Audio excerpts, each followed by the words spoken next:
Rachel Reeves returned from China, but the only thing she seems to have brought back is disappointment. The Chancellor back from China, and it's good to hear her reiterate that growth is her #1 mission, because we haven't had any growth since her budget. And I just would like to ask the Chancellor today, because accepting responsibility is the first step in solving a problem, will she accept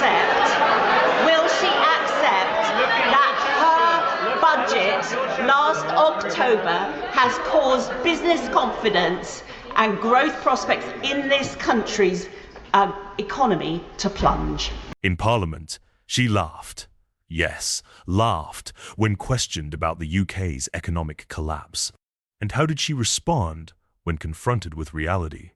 She lost her temper and showed signs of poor control. Thank you, Madam Deputy Speaker. And it's good to see the Chancellor back from China, and it's good to hear her reiterate that growth is her #1 mission, because we haven't had any growth since her budget. And I just would like to ask the Chancellor today, because accepting responsibility is the first step in solving a problem, will she accept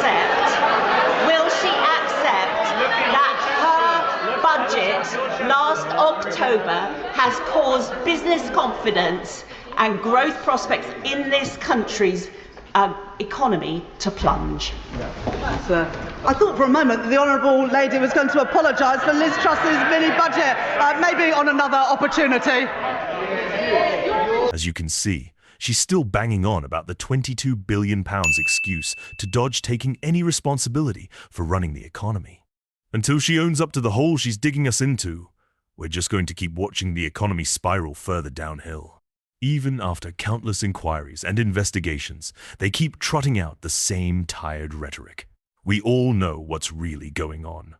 They're utterly hopeless at managing things and are playing politics with our hard-earned money. It's beyond a joke now, isn't it? Thank you, Madam Deputy Speaker. While the Chancellor was in China securing her measly £600 million, borrowing rates reached the highest that they have been since 2008.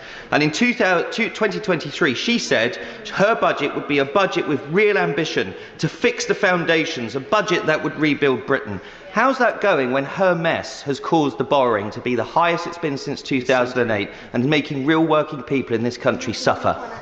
Meanwhile, the American economy is surging ahead, attracting investment like a magnet, while here in the UK, we're drowning in empty promises and plans that never see the light of day.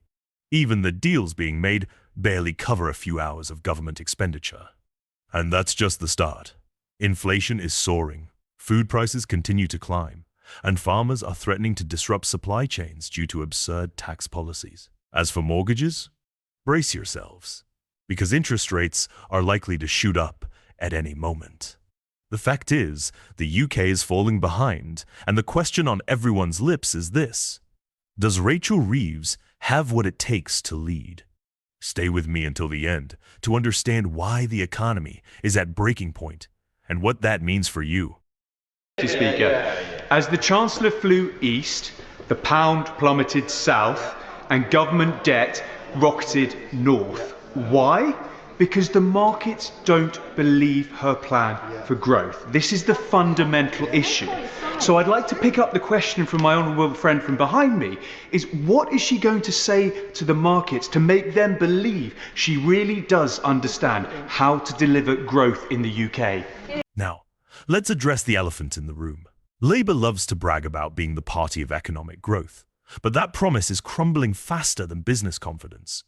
Economic growth has to be built on strong foundations, and that is the approach of this government. And indeed, our mission to make Britain a clean energy superpower is consistent with that, because if we can wean ourselves off fossil fuels and dictators for oil, then we will be more secure in our economy because we do not have to import so much from overseas. Meanwhile, the US, with its just-get-it-done attitude, is pulling in investors like bees to honey. According to Deloitte, 15.9% of CFOs see the US as the top investment destination, and the UK? We're down by 12%. Yes, down. Let's not sugarcoat this. The desperation is palpable. A City of London advisor described Reeves's supposed deal as a pitiful gesture. It's staggering they consider £600 million over 5 years as significant. Dave Dugan.